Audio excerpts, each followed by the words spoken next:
तो दोस्तों बाबा the explainer हाजिर है और आज मैं एक्सप्लेन करूंगा हाल ही में रिलीज हुई एक तेलुगु हॉरर कॉमेडी फिल्म जिसका नाम है शुभम। तो इसमें होता क्या है कि एक लड़के की नई नई शादी होती है, लेकिन शादी की पहली रात घड़ी में 9 बजते ही उसकी पत्नी को अचानक कुछ हो जाता है और फिर शुरू होता है उसकी लाइफ में एक भूत या स्यापा। तो चलिए बिना किसी देरी के जल्दी से वीडियो स्टार्ट करते हैं। फिल्म की कहानी भीमले नाम के टाउन की है जहाँ श्रीनिवास नाम का लड़का रहता था, जिसे शॉर्ट में हम शीनू बुलाएंगे। तो शीनू का केबल का बिजनेस था जो कि काफी बढ़िया चल रहा था, क्योंकि वो टाइम है जब केबल्स वगैरह ही चला करते थे, तब डिश वगैरह चलन में नहीं आए थे।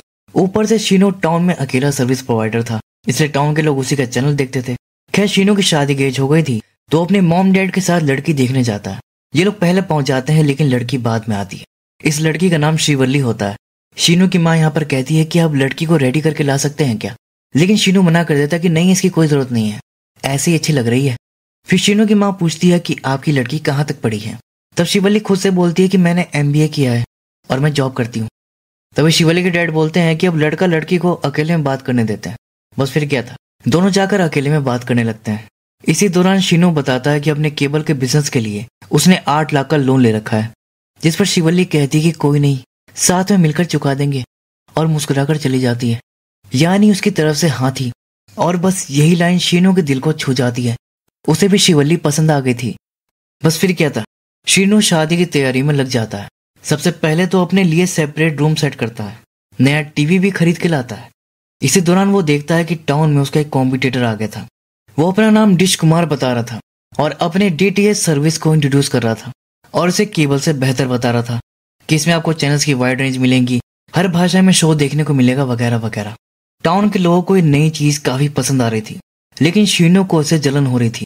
कहता है कि अरे डिश विश कुछ नहीं होता, ऐसे बहुत देखे हैं। फिर इन सब के बाद शीनू और शिवल्ली की शादी हो जाती है।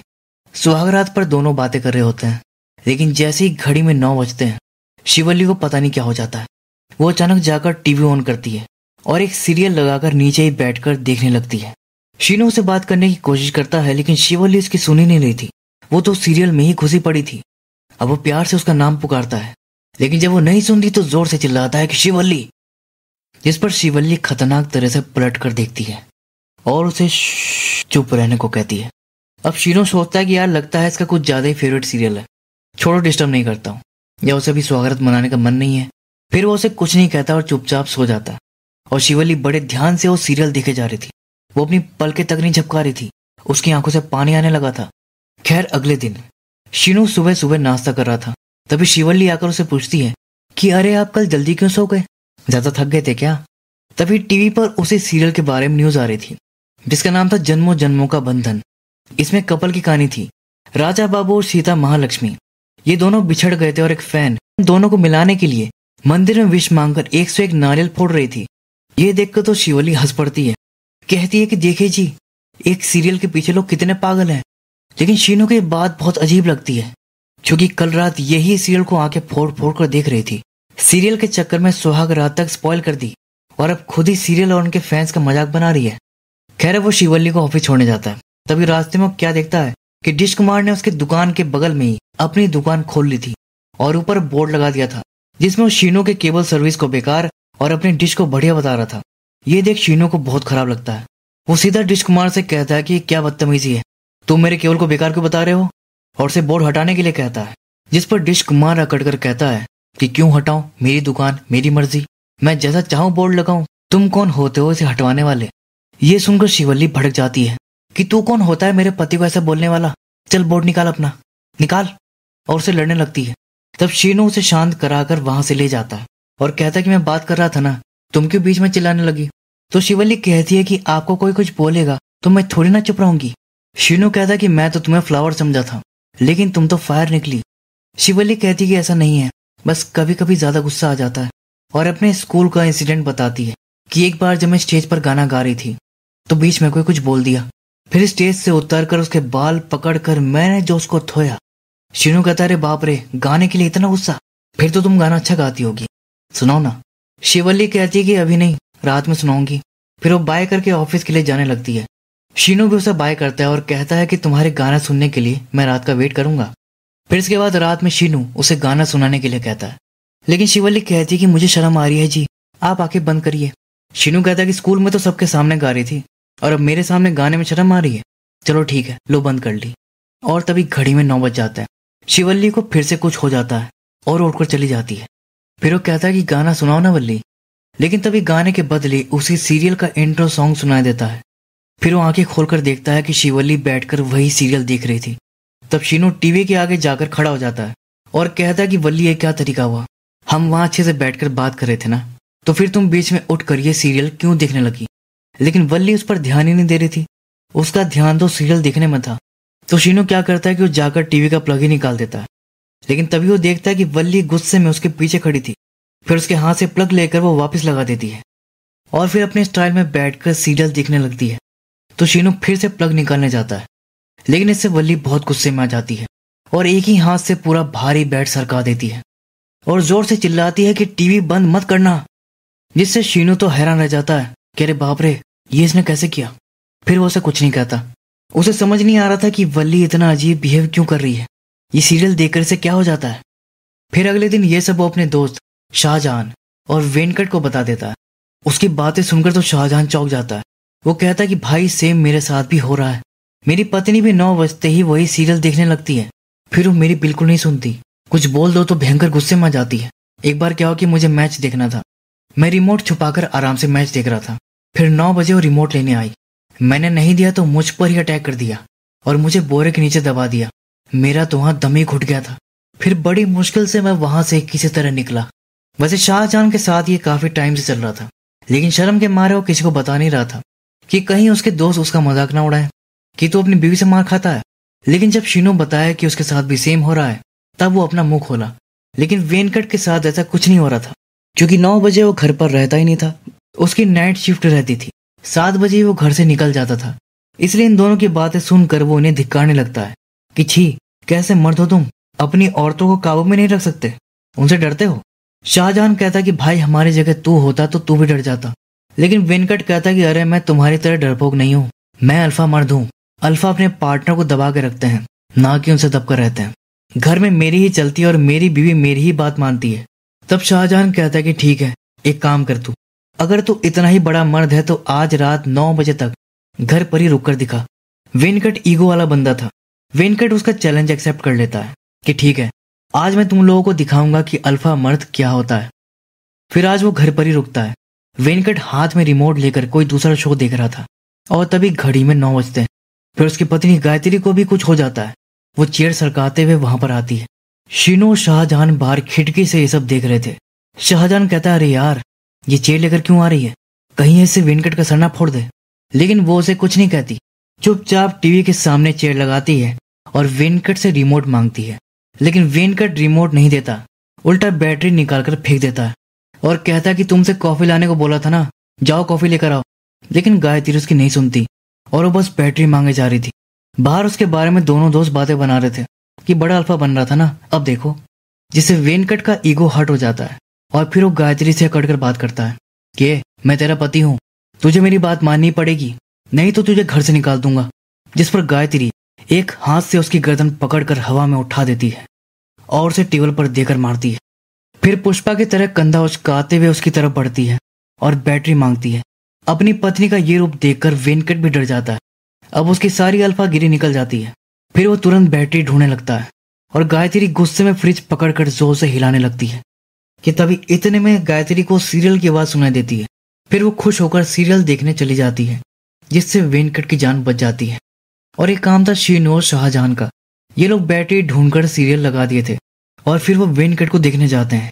तीनों ही अब काफी डरे हुए थे कि सब क्या चल रहा है यार। खैर अगले दिन तीनों बातें कर रहे थे कि लगता है उस सीरियल को कोई श्राप लगा हुआ है, उसे देखकर हमारी पत्नियों को कुछ हो जाता है। शीनू कहता है लेकिन सीरियल श्रापित है तो सबके साथ ऐसा होना चाहिए ना, हम तीनों के साथ ही क्यों हो रहा है, और लोगों से बात करके देखे क्या। लेकिन वेंकट मना कर देता है कि पागल है क्या, अगर किसी को पता चला कि हम अपनी बीवियों से मार खा रहे हैं तो हमारी कितनी बेइज्जती होगी। शीनू कहता है कि मुझे तो ये भाई भूत प्रेत का चक्कर लग रहा है, कहीं ऐसा तो नहीं कि हम तीनों साथ में कहीं घूमते वक्त गलती से किसी टोने टोटके को लांग दिए हों, जिससे आत्माएं हमसे जुड़ गई हों और अब वो हमारी पत्नियों के अंदर घुसकर हमसे बदला ले रही हों।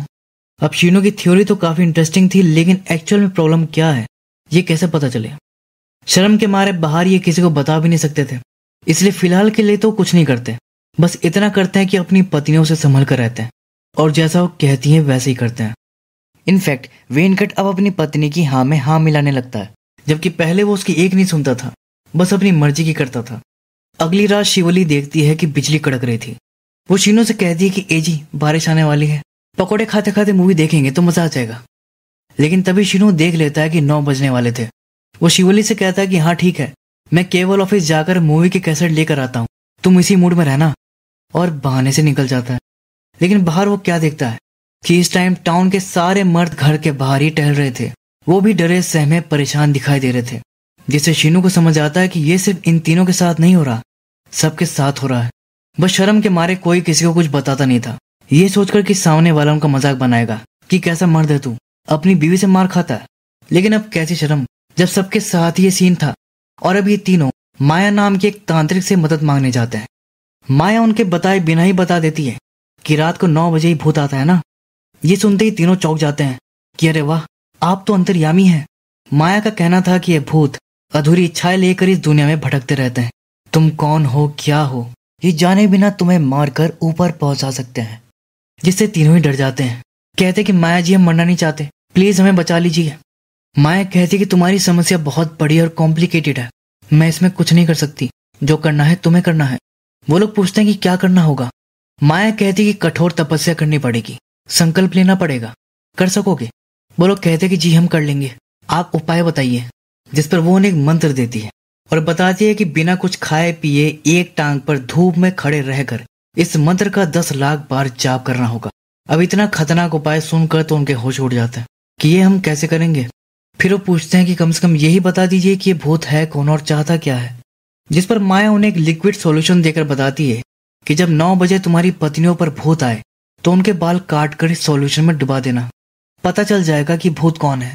अब मुश्किल तो ये काम भी था, क्योंकि 9 बजे के बाद तो ये अपनी पत्नियों के पास जाने से भी डरते थे, बाल कैसे काटेंगे। लेकिन अब इनके पास कोई चारा भी तो नहीं था। फिर रात में 9 बजे जब सबकी पत्नियां पोजेस्ड होकर वो सीरियल देखने में बिजी थी, तो ये तीनों चुपके से उनके बाल काट लेते हैं और उसे ले जाकर सॉल्यूशन में डुबा देते हैं, जिससे केमिकल रिएक्ट करके एक धुआं रिलीज करता है, जिससे पूरे में धुआं धुआं हो जाता है। और धुएं के छटते उन्हें दिख जाता है कि उनकी पत्नियों के अंदर किसका भूत था। और असल में कोई और नहीं बल्कि इन सबकी दादी का भूत था, जो सीरियल से इतनी ऑब्सेस थी कि मरने के बाद भी इसे देखने आती है। टाउन की सब दादियों पर इस सीरियल का ऐसा क्रेज था कि मरने के बाद भी सब यही सीरियल देखने आती हैं। डिश कुमार की दादी भी यही सीरियल देखती है, लेकिन अभी वो जिंदा है इसलिए ये मजे में है। जिनकी दादी मर चुकी है उनकी शादी भी हो रखी है, ये सियापा उन्हीं के साथ हो रहा है। वेनकट को तो ये बात हजम ही नहीं हो रही थी कि उनकी दादी का भूत उन्हें परेशान कर रहा है। उसका कहना था कि यार मेरी दादी तो मुझसे बहुत प्यार करती थी, अपने कंधे पर बैठाकर गांव घुमाती थी, अब वही मेरा गला दबाकर मुझे मारना चाहिए। तब शीनू से माया की बात याद दिलाता है कि माया जी ने कहा था कि भूत अपनी अतिरिक्त इच्छाएं पूरा करने के लिए भटकते हैं, अपनी इन इच्छाओं के सिवा ना कुछ जानते हैं और ना ही किसी को पहचानते हैं। ये हमारी वो दादी नहीं है, ये भूत हैं जो बिगड़ने पर हमें मार भी सकते हैं। लेकिन अब ये करे भी तो क्या करें। माया ने जो उपाय बताया था वो तो ये करने से रहे, अब इस मुसीबत से कैसे बचे कुछ समझ नहीं आ रहा था। इन सब के बीच इस सिचुएशन का फायदा उठाकर एक आदमी ने धंधा भी शुरू कर दिया था और 3 धागों वाला सुरक्षा कवच बेच रहा था। एक अपने हाथ पर बांधना है, एक बीवी के पैर पर और एक रिमोट पर, फिर कोई भूत कुछ नहीं बिगाड़ पाएगा, ऐसा उसका कहना था। लेकिन वो कवच बहुत महंगा बेच रहा था, 4000 का। अब ये जाने समझे बिना कि ये कोई फ्रॉड है, सब कवच खरीदने को भी तैयार थे, क्योंकि जान है तो जहान है। ये तीनों भी कवच खरीदने के लिए उसे बार्गेनिंग कर रहे थे कि भाई 9000 में हम तीनों को दे दे, लेकिन वो 1 पैसा कम करने को तैयार नहीं था। तभी वो क्या देखते हैं कि टीवी पर शो का प्रोमो आ रहा था, जिसमें बताया जा रहा था कि इंतजार की घड़ियां खत्म हुई, इस फ्राइडे शो का क्लाइमैक्स एपिसोड आने वाला है। फाइनली राजा बाबू और सीता महालक्ष्मी का मिलन होगा। बस फिर क्या था, ये देखते ही तीनों खुश हो जाते हैं कि मतलब सीरियल खत्म होने वाला है और फ्राइडे 3 दिन बाद ही है, यानी 3 दिन बाद सब सही हो जाएगा। इस गुड न्यूज से सारे सताए हुए मर्दों में खुशी की लहर दौड़ जाती है। लेकिन इस फ्रॉड आदमी के मुंह पर 12 बज जाते हैं। बेचारे का बिजनेस शुरू होने से पहले ही जो डूब गया था, और अब वो 4000 से 1000 पर आ जाता है। लेकिन अब उसे खरीदने में कोई इंटरेस्टेड नहीं था। वो तो यहाँ तक कहता है कि 10 रुपए में ले लो भाई। लेकिन अब उन्हें वो फ्री में भी नहीं चाहिए था, क्योंकि 3 दिन की तो बात है, मैनेज कर लेंगे। वो क्या है कि जब तक फियर ऑफ अननोन वाला सीन रहता है तो डर ज्यादा लगता है, लेकिन अब जब पता ही है कि चल क्या रहा है तो डर थोड़ा कम हो गया था। और इतना तो इनको समझ आ गया था कि सीरियल देखते वक्त उन्हें छेड़ेंगे नहीं तो कुछ नहीं करेंगे। और अब तो ये भी इन्हीं के साथ सीरियल देखने लगते हैं। तो चलिए अब इस सीरियल की कहानी भी जान लेते हैं कि आखिर इसमें ऐसा है क्या जो लोग मरने के बाद भी देखना चाह रहे हैं। तो इसमें कुछ भी नया नहीं है, वही टिपिकल सा Indian daily soap Ekta Kapoor type, जहाँ राजा बाबू एक टॉक्सिक पति है जो अपनी पत्नी सीता महालक्ष्मी पर बस बात बात पर चिल्लाता रहता है। हालांकि शुरू में तो उसे बहुत प्यार करता था, लेकिन जब से सीता महालक्ष्मी जॉब करने लगी है वो उसे चिढ़ गया है। अब वो छोटी छोटी बात पर उस पर गुस्सा करता है, टॉर्चर करता है। पहले कॉफी मंगवाता है और बाद में उसे बेकार बताकर सीता महालक्ष्मी के हाथ पर गिरा देता है। अब कुछ टाइम तक तो सीता महालक्ष्मी ये सब सहती रहती है, लेकिन फिर एक टाइम पर उसके सब्र का बांध टूट जाता है और वो घर छोड़कर चली जाती है। अब सीता महालक्ष्मी की एब्सेंस में राजा बाबू को उसकी कदर होती है और अपनी गलती समझ में आती है। उसका हृदय परिवर्तन हो जाता है। बस फिर क्या था, अब वो अपनी पत्नी को खोजने जाता है ताकि वो उसे माफी मांग सके। लेकिन इन दोनों का मिलन होते होते बार बार रह जाता है। दोनों कई बार एक दूसरे के बिल्कुल करीब होते हैं, लेकिन एक दूसरे को नोटिस किए बिना ही अगल बगल से निकल जाते हैं। और यही दिखा दिखाकर मेकर्स एपिसोड पर एपिसोड खींच रहे हैं और व्यूवर्स ये देखकर पागल हुए जा रहे हैं कि अरे देखो तुम्हारे पीछे है, देखो तो। लेकिन क्या फायदा। खैर अब जाकर सीरियल वालों ने प्रोमो निकाला है कि फाइनली राजा बाबू और सीता महालक्ष्मी का मिलन होने वाला है। प्रोमो में दोनों एक दूसरे के सामने खड़े दिख भी रहे हैं। खैर तो अब फाइनली आता है फ्राइडे का एपिसोड, जिसका सभी को बेसब्री से इंतजार था। सीता महालक्ष्मी और राजा बाबू दोनों एक दूसरे के सामने थे। राजा बाबू कहता है कि मुझे तुमसे कुछ कहना है। इस पॉइंट पर सारे व्यूवर्स हाथ जोड़ लेते हैं कि भाई जल्दी सॉरी बोल और खत्म करिए सब। लेकिन तभी अनर्थ हो जाता है। पेड़ की टहनी टूटकर राजा बाबू के सर पर गिरती है और सिर पर लगे चोट की वजह से उसकी याददाश्त चली जाती है। अब वो सीता महालक्ष्मी को ही नहीं पहचान रहा था। कहता कि आप कौन है, और ये एपिसोड यहीं पर खत्म हो जाता है। यानी ये सीरियल अभी खत्म नहीं हो रहा, अभी ये इसे और लंबा खींचेंगे। अब ये देखकर तो सारे मर्दों के चेहरे पर हवाइयां उड़ जाती हैं और जितनी भी दादियां थी मतलब भूत थी वो सब फ्रस्ट्रेट हो जाती हैं और बहुत गुस्सा करने लगती हैं, जिससे लोग डर जाते हैं कि कहीं गुस्से में हमें ना मार दे और तुरंत वहां से भाग जाते हैं। अब इस पॉइंट पर इन्हें फिर से माया की याद आती है। इस बार वो सब गांव के मर्दों को लेकर माया के पास पहुंच जाते हैं। माया बताती है कि गांव के सब मर्दों की जान खतरे में है। आने वाले 10 दिन में रेड मून है। उस रात आत्माओं की शक्ति बढ़ जाती है, फिर वो कुछ भी कर सकती हैं। तो बोलते हैं कि माया जी आप हमें बस डरा ही रही हैं, उपाय भी तो बताइए। तो माया बताती है कि इन आत्माओं की अतिरिक्त इच्छा उस सीरियल से जुड़ी है। कुछ ऐसा करो कि इनका सीरियल से ही मन भर जाए तो ये खुद ब खुद चली जाएंगी। इस पर ये लोग बताते हैं कि सीरियल तो खत्म ही होने वाला था, ये सब चली ही जाती, लेकिन मेकर्स ने अब इसे और लंबा खींच दिया, इसलिए अब आप ही कोई समाधान बताइए। माया फिर कहती है कि मेरे बस में कुछ नहीं है, अब इस समस्या का उपाय आप लोगों को ही खोजना होगा। बस अपनी इच्छा शक्ति पर भरोसा रखिए। एक बार अगर आपने मन बना लिया तभी सबका कल्याण होगा। और फिर इसके बाद सब घर आ जाते हैं। रात में जब शीनू वल्ली के साथ सो रहा था तो उसकी जगह उसे अपनी दादी का भूत दिखाई देता है। हालांकि दादी का भूत 9 बजे शिवल्ली में आता था और साढ़े 9 बजे सीरियल देखकर चला जाता था, लेकिन शीनू के मन में डर बैठ गया था। उसे सपने में भी दादी दिखाई दे रही थी और इस कारण से उसे शिवल्ली से ही डर लगने लगा था। फिर वो नीचे जाकर ही सो जाता है, लेकिन शिवल्ली असल में जागी हुई थी, वो सब नोटिस कर रही थी। अब इन सब के बीच बेचारी शिवल्ली के ऊपर क्या बीत रही है वो भी जान लीजिए। शिवल्ली को नहीं पता था कि क्या चल रहा है। जब वो पोजेस्ड होती थी तो उसे कुछ भी याद नहीं रहता था और शीनू उसे कुछ बताता भी नहीं था। वो तो ये सोच सोचकर परेशान हुई जा रही थी कि मेरा पति अचानक मुझसे कटा कटा क्यों रहने लगा। तो उसे इम्प्रेस करने के लिए अगले दिन वो घर का काम करने लगती है। हालांकि उसे घर का काम करना अच्छे से नहीं आता था, फिर भी वो कोशिश करती है। रंगोली बनाने का ट्राई करती है लेकिन वो सही से नहीं बन रही थी। खाना बनाने का ट्राई करती है तो अपने हाथ जला लेती है। शीनू तुरंत उसे देखने आता है लेकिन वो गुस्सा होकर चली जाती है। तब शीनू उससे पूछता है कि क्या हुआ वल्ली, तुम मुझसे नाराज हो क्या? वल्ली कहती कि नाराज तो आप मुझसे कटे कटे क्यों रहते हैं? अगर कुछ बात है तो मुझे बताइए ना। तब शीनू उसे वही बेड के पास लेकर जाता है। उसे समझ नहीं आता कि कैसे बताऊं इसे। फिर वो कहता है कि सुनो, ये टाइल्स पता है तुम्हें कौन से हैं? पर्सिलियन टाइल्स, सबसे मजबूत टाइल्स हैं ये। इसके बावजूद ये आधा इंच नीचे धंस गया है। तुम्हें पता है ये कैसे हुआ? बेड के खींचने से, और ये तुमने अपने एक हाथ से किया था। लेकिन शिवल्ली को थोड़ी ना कुछ याद था। वो कहती कि मैंने कब खींचा? तब शीनू कहता है कि देखो तुम डरना मत, असल में ये रूम मेरी दादी का हुआ करता था। तुम्हें पता था? वो कहती कि नहीं पता था। और तुम्हें पता है अभी वो रोज यहाँ पर आती है वल्ली कहती है कि ये क्या बोल रहे हैं जी, वो कैसे आएंगी, वो तो मर चुकी है ना। शीनू कहता है कि हाँ वो मर चुकी है, लेकिन उनका भूत आता है तुम्हारे अंदर और सीरियल देखकर चला जाता है। लेकिन ये सिर्फ तुम्हारे साथ ही नहीं है, गांव में बहुत लोगों के साथ ऐसा हो रहा है। वल्ली को तो कुछ समझ ही नहीं आता। वो कहती है क्या, भूत मेरे अंदर। तभी शीनू उसे गले लगाकर तसल्ली देता है कि तुम डरो मत, हम कुछ भी करके इसे सॉल्व करेंगे। और फिर सीरियल को गाली देने लगता है कि ये सब उस घटिया सीरियल की वजह से हो रहा है, उस सीरियल की ऐसी की तैसी। तभी अचानक वो नोटिस करता है कि वल्ली कुर्राने जैसी आवाज निकाल रही थी और फिर वो टाइम देखता है तो 9 बज चुके थे। वल्ली फिर से पोजेस्ट हो चुकी थी। वो उस पर जोर से चिल्लाती है कि सीरियल को कुछ मत बोल। वल्ली अब पहले से और भयानक लग रही थी, जिससे डरकर शीनू भाग जाता है। इसके बाद जब सीरियल खत्म होता है और वल्ली वापस नॉर्मल होती है तो नोटिस करती है कि मैं टीवी के सामने क्यों बैठी हूँ और मुझे कुछ याद क्यों नहीं। उस वक्त वल्ली को शीनू की बात समझने का टाइम ही नहीं मिला था, क्योंकि अगले ही पल वो पोजेस्ट हो गई थी। लेकिन अब उसे सारी बात समझ में आ जाती है। फिर अगले दिन वो वेनकट और शाहजहां की पत्नी गायत्री और फ्रीदा से जाकर बात करती है। उनसे पूछती है कि अच्छा ये बताओ, रात 9 से 9:30 के बीच कल तुम क्या कर रही थी। वो कहती हैं कि नहीं पता, हमें तो अचानक बहुत थकान लगती है और जल्दी सो जाते हैं। वल्ली कहती कि मुझे पता है कि क्या होता है, और फिर वो उन्हें भी सब कुछ बता देती है। और अब उनकी पत्नियां भी मिलकर इसका उपाय करने की कोशिश करती है। अपने धर्म के हिसाब से पूजा पाठ करती हैं, झाड़ फूक करवाती हैं, लेकिन इसका कोई नतीजा नहीं निकलता। एक तरफ ये लोग यहाँ फंसे थे तो दूसरी तरफ डिश कुमार घर घर में शीनू के केबल को रिप्लेस करके डिश लगवाया जा रहा था। शीनू का बिजनेस डूबता जा रहा था और डिश कुमार का बिजनेस बिना रुकावट के आगे बढ़ता जा रहा था। रही बात सीरियल की तो खत्म होने का नाम ही नहीं ले रहा था।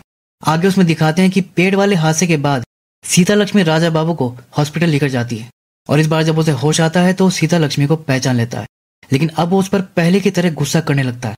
फिर डॉक्टर के द्वारा सीता महालक्ष्मी को पता चलता है कि चोट लगने की वजह से राजा बाबू को पिछले 1 साल का कुछ याद नहीं है, जिस दौरान वो सुधर गया था। उसे सब पहले का याद है जब वो सीता महालक्ष्मी को टॉर्चर करता था। यानी अब सीता महालक्ष्मी को फिर से मेहनत करनी पड़ेगी, उसे उसका 1 साल पहले वाला सुधरा हुआ रूप याद दिलाना पड़ेगा। अब सीता महालक्ष्मी घर पर ही रह रही थी और राजा बाबू पहले की तरह उसे सताने लगता है, लेकिन सीता महालक्ष्मी सब सहती जाती है इस होप में कि उसे अपनी गलती समझ आ जाए, उसे 1 साल पहले का सब याद आ जाए। लेकिन गलती समझना तो दूर, राजा बाबू तो अब सीता महालक्ष्मी को जान से मारने की ही प्लानिंग कर रहा था। लेकिन ये देखकर सब भूत बहुत गुस्सा हो जाती हैं और आज रात रेड मून की ही रात थी। भूतों की पावर कई गुना बढ़ी हुई थी। उनके गुस्से से पूरे घर में उथल पुथल होने लगती है, सब सामान इधर उधर गिरने लगता है, पूरा माहौल डरावना और भूतिया हो जाता है। फिर जब सब शांत होता है तो शीनू वल्ली को देखने जाता है और फिर वो क्या देखता है कि वल्ली की आंखों से खून के आंसू निकल रहे थे। उसकी दादी की आत्मा लिटरली खून के आंसू रो रही थी। फिर गुस्से में वो शीनू को पकड़ लेती है और कहती है कि अगर हमारी सीता महालक्ष्मी को कुछ भी हुआ तो इस गांव के सारे मर्दों को मार डालूंगी। शीनू जैसे तैसे खुद को छुड़ाकर वहां से भागता है।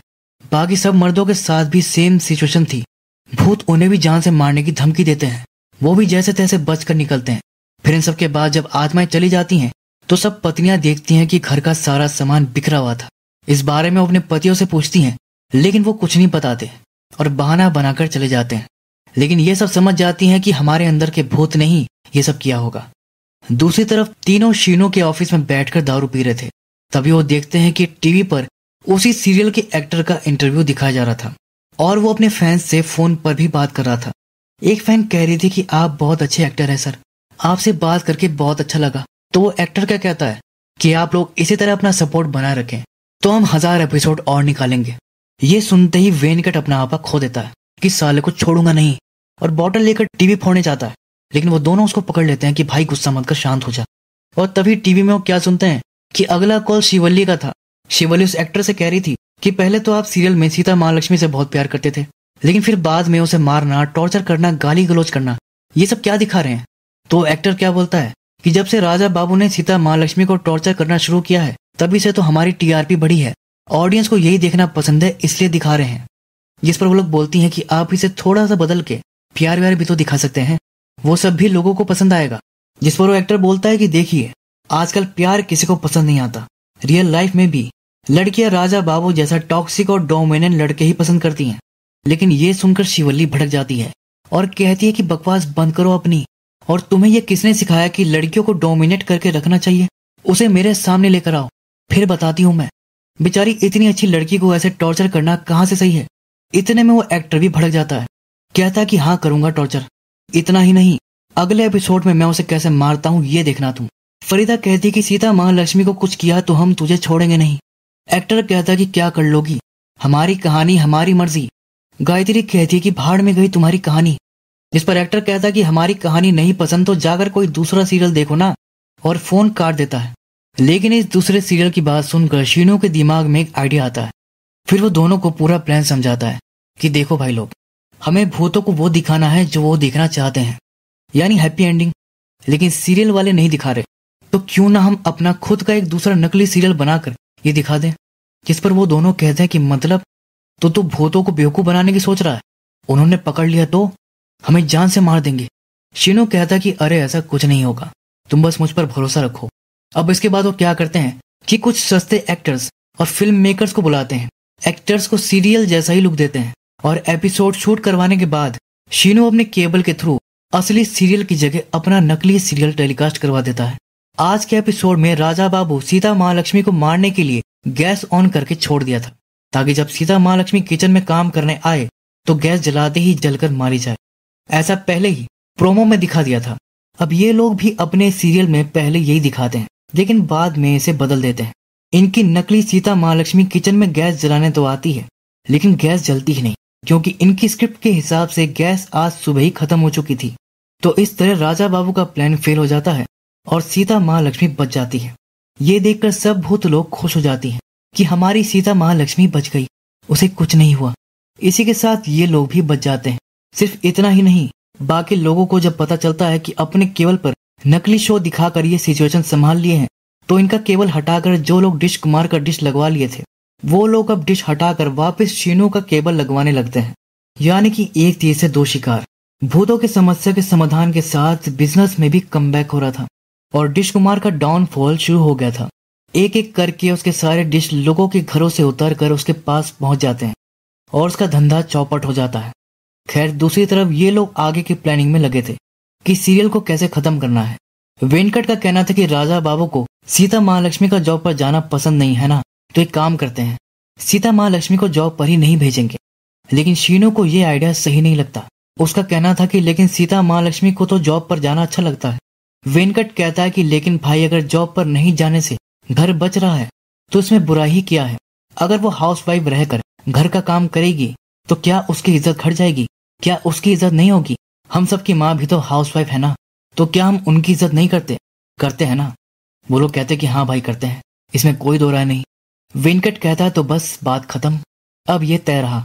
आज के एपिसोड में हम दिखाएंगे कि सीता महालक्ष्मी जॉब छोड़ने का फैसला लेती है और कल के एपिसोड में दोनों को प्यार से मिला देंगे और हैप्पी एंडिंग के साथ ये शो खत्म। आज के एपिसोड में वो यही दिखाते हैं, जिसमें सीता महालक्ष्मी राजा बाबू से कहती है कि मैं अब ये जॉब छोड़ रही हूँ जैसा कि आप चाहते थे, और अब घर पर ही रहकर आपका अच्छे से ध्यान रखूंगी। लेकिन जॉब छोड़ने वाली बात भूतों को पसंद नहीं आती। वो सब बहुत गुस्सा हो जाती हैं और तोड़फोड़ मचाने लगती हैं। इस बार वो मर्दों को कुछ कहने के बजाय खुद को ही नुकसान पहुंचाने लगती हैं। लेकिन वो तो आत्माएं थी, चोट उन्हें नहीं उनकी पत्नियों को लगती है और वो सब घायल होकर बेहोश हो जाती हैं। फिर ये लोग उन्हें हॉस्पिटल लेकर जाते हैं, उनकी पट्टी वट्टी करवाते हैं। तीनों को अब ये समझ आता है कि इन भूतों से सिर्फ उन्हें ही खतरा नहीं है, बल्कि उनकी पत्नियों की भी जान खतरे में है। शीनू तो वल्ली को इस हाल में देखकर रोने लगता है। वेंकट जब उसे संभालने जाता है तो शीनू उल्टा उस पर ही चिल्लाने लगता है। कहता है कि ये सब तेरी वजह से हुआ है, मैंने कहा था ये आइडिया सही नहीं है, हो गई ना गड़बड़, अगर इन्हें कुछ हो जाता तो। वेंकट अपनी गलती मान लेता है और फिर उसे कहता है कि चल अब रोना बंद कर और आगे क्या करना है वो देखते हैं। अभी तक तो ये तीनों ही अपनी प्लानिंग पर काम कर रहे थे, लेकिन अब ये अपनी पत्नियों से भी इस बारे में डिस्कस करते हैं। इनफैक्ट अपने घर वालों को भी सब बता देते हैं कि ऐसा ऐसा है। तब शीनू की माँ बताती है कि जब वो इस घर में बहू बन के आई थी तो उसकी सासू माँ ने पूछा था कि तुम पढ़ी लिखी हो, जॉब करना चाहोगी या घर ही संभालना चाहोगी। तब शीनू की माँ ने कहा कि मुझे जॉब नहीं करनी, घर और परिवार संभालना है, और ये उनका अपना फैसला था। जबकि सीता महालक्ष्मी स्टार्टिंग से जॉब कर रही है और ये उसका फैसला था। लेकिन अब राजा बाबू की वजह से वो अपना काम छोड़ रही है, जो कि उसकी मर्जी नहीं बल्कि मजबूरी है। यही बात दादियों को पसंद नहीं आ रही। तो अब ये लोग क्या करते हैं कि सीरियल की स्क्रिप्ट वो अपनी पत्नियों से लिखवाते हैं क्योंकि उन्हें ज्यादा बेटर आइडिया होगा कि औरतें क्या देखना चाहती हैं। फिर ये तीनों ही मिलकर सीरियल की एंडिंग लिखती हैं। उसी के अकॉर्डिंग ये लोग एपिसोड बनाते हैं और फिर सब साथ में बैठकर ये लास्ट एपिसोड देखते हैं। शीनो के डैड तो वल्ली के पास बैठे थे। उनका कहना था कि मैं अपनी माँ के पास बैठूंगा। 9 बजने में अब कुछ ही मिनट रह गए थे, लेकिन जब वो टीवी ऑन करते हैं तो देखते हैं कि टीवी में तो सिग्नल ही नहीं आ रहे थे और 9 बजने ही वाले थे। सब एकदम पैनिक कर जाते हैं और शीनो को कॉल करते हैं। अब शीनो क्या करता, उसे भी समझ नहीं आ रहा था कि अचानक सिग्नल में क्या खराबी आ गई और अब तो टाइम बिल्कुल भी नहीं था। शिवल्ली कहती है कि एक काम करिए, आप लोग मुझे बांध दीजिए और यहाँ से चले जाइए।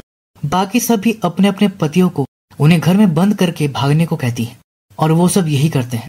वल्ली को भी चेयर से बांध दिया जाता है, लेकिन उनके भागने से पहले ही 9 बज जाते हैं। भूत आते ही वल्ली चेयर के साथ हवा में फ्लोट करने लगती है और जब वो देखती है कि टीवी में सिग्नल नहीं आ रहा था तो पलटकर गुस्से में कहती है कि सीरियल कहाँ है। ये देख वो सब वहां से भागते हैं। दूसरी तरफ शाहजहां और वेंकट अपनी पत्नियों को घर में बंद करके बाहर आ गए थे। सीरियल ना पाकर उनकी बीवियां भी गुस्से से पागल हो जाती हैं और दरवाजा तोड़ने लगती हैं। तो ये दोनों भागकर शीनो के पास जाते हैं। शीनो अपने केबल ऑफिस में था। यहाँ वो देखता है कि सब तार वार काटे हुए थे और ये काम किसी और का नहीं बल्कि डिश कुमार का ही था। ये लोग समझ जाते हैं कि ये उसी का काम है। फिर शीनो ट्रांसमीटर देखने जाता है तो वो भी मिसिंग था, जिसे डिश कुमार ही निकालकर लगान के गोली की तरह घुमाकर फेंक दिया था। शीनो तो अब सर पकड़कर बैठ जाता है कि बिना ट्रांसमीटर के अब सीरियल कैसे दिखाएंगे, लेकिन तभी उसे एक आइडिया आता है। फिर उसके कहने पर सब मर्द लोग अपने अपने टीवी उठाकर बाहर भागते हैं और एक जगह पर सारे टीवी इकट्ठा करके लगा देते हैं। शीनो सारे टीवी कनेक्ट करके डायरेक्ट सीरियल का कैसेट लगाकर प्ले कर देता है। ऑडियो के लिए उसने लाउड स्पीकर लगा दिए थे, जिसके थ्रू सीरियल का इंट्रो सॉन्ग सब भूतों को सुनाई दे जाता है। गाना सुनते ही सारी खुश हो जाती हैं। फिर सारी एक साथ चलकर उसी जगह पहुंचती हैं जहां इन्होंने अपना सेटअप लगा रखा था और फिर वहीं बैठकर सीरियल देखने लगती हैं, जिसमें कि राजा बाबू को डॉक्टर बताते हैं कि जब उसे चोट लगी थी तो उसका बहुत खून बह गया था। तब सीता माँ लक्ष्मी ने अपना खून दिया था, तब जाकर उसकी जान बच पाई थी। तुम्हारी पत्नी तुम्हारे लिए किसी देवी से कम नहीं है। राजा बाबू को अपनी गलती का एहसास हो जाता है। फिर वो भागकर अपनी पत्नी के पास जाता है और उससे माफी मांग लेता है कि मुझे माफ कर दो, तुम नौकरी मत छोड़ो, मुझे अब तुमसे कोई शिकायत नहीं है, और प्रॉमिस करता है कि आज से मैं तुम्हें अच्छा पति बनकर दिखाऊंगा। इसी के साथ सीरियल की हैप्पी एंडिंग हो जाती है। ये देखकर सब दादियां फाइनली तृप्त हो जाती हैं, उन्हें मुक्ति मिल जाती है और वो हमेशा के लिए चली जाती हैं। तब जाकर सब चैन की सांस लेते हैं और फिर इन सब के बाद तीनों रिलैक्स कर रहे होते हैं। तभी वेंकट क्या कहता है कि यार ये अल्फा मर्द सही नहीं होते, सिग्मा बेटर है, अब मैं सिग्मा मेल बनूंगा। जिस पर शाहजहां कहता है कि साले मारूंगा, आज के बाद ऐसी फालतू बात किया तो ये सिग्मा अल्फा का चक्कर छोड़ और नॉर्मल इंसान बन। फिर एंड में शीनू और वल्ली को आखिरकार अपनी पेंडिंग स्वागत मनाने का मौका मिलता है, लेकिन तभी कोई गेट खटखटाकर उन्हें डिस्टर्ब कर देता है। शीनू बाहर जाकर देखता है तो वो डिश कुमार था, उसकी बैंड बजी पड़ी थी। असल में हुआ यह था कि डिश कुमार ने जब वो ट्रांसमीटर घुमाकर फेंका था तो वो उसकी दादी के सिर पर जाकर लगा था, जो वही नीचे खड़ी एक्सरसाइज कर रही थी। ट्रांसमीटर सर पर लगने से उसकी दादी मर गई और अब वो भूत बनकर वही सीरियल देखने आती है और डिश कुमार की बैंड बजाती है। और इसी के साथ ये मूवी यहीं पर दी एंड हो जाती है। तो दोस्तों ये थी शुभम मूवी की एक्सप्लेनेशन। इस फिल्म की सबसे बढ़िया बात यही है कि इसमें किसी तरह की कोई वल्गर सीन नहीं है, कोई वल्गर क्रिंज टाइप की कॉमेडी नहीं है। बिल्कुल साफ सुथरी फिल्म है जिसे आप फैमिली के साथ भी देख सकते हैं। तो दोस्तों आज के लिए इतना ही। अगर आपको वीडियो पसंद आई है तो लाइक करना मत भूलिएगा। तो फिर मिलता हूँ अगली वीडियो में, तब तक के लिए take care and keep watching.